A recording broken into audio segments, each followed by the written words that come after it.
ఈ కనిపిస్తున్న ఇమేజ్‌లో ఒక ఫోల్డర్ దాగి ఉంది. దీన్ని మనం పైథాన్‌తో క్రియేట్ చేయొచ్చు. అది ఎలానో చూద్దాం.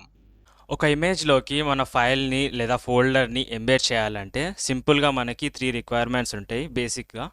ఒకటి ఇమేజ్ ఏదైతే ఫోల్డర్‌ని ఇమేజ్‌లోకి ఎంబెడ్ చేయాలనుకుంటున్నామో, ఒక ఫైలు ఆ ఫైల్ అనేవి ఆ ఒక ఫోల్డర్‌లో ఉండాలి. లైక్ ఇప్పుడు మన సీక్రెట్ ఫైల్ ఉంది ఇక్కడ సీక్రెట్ టెక్స్ట్.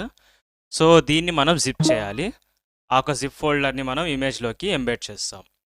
సో, ఆ జిప్ చేయడం చాలామందికి తెలియకపోవచ్చు. అదెలా అంటే సింపుల్‌గా మీరు రైట్ క్లిక్ చేయండి ఆ ఫైల్ పైన.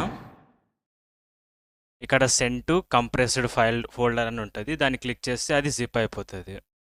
సో, నెక్స్ట్ నేను కోడ్ రన్ చేసి చూస్తే సో, చూడొచ్చు మనకి ఒక కొత్త ఇమేజ్ వచ్చింది అవుట్‌పుట్ అని. సో, ఆ ఒక్క ఇమేజ్‌లో మన సీక్రెట్ ఈ యొక్క టెక్స్ట్ ఏదైతే జిప్ ఫోల్డర్ ఉందో ఎంబెడ్ అయి ఉంది. కోడ్ కావాలంటే కామెంట్ చేయి ఇమేజ్ అని నీకు డైరెక్ట్‌గా కోడ్ పంపిస్తాను. నెక్స్ట్ వీడియోలో ఫోల్డర్‌ని ఎలా రివీల్ చేయాలో చూపిస్తాను. మిస్ అవ్వకూడదు అనుకుంటే ఫాలో కొట్టు.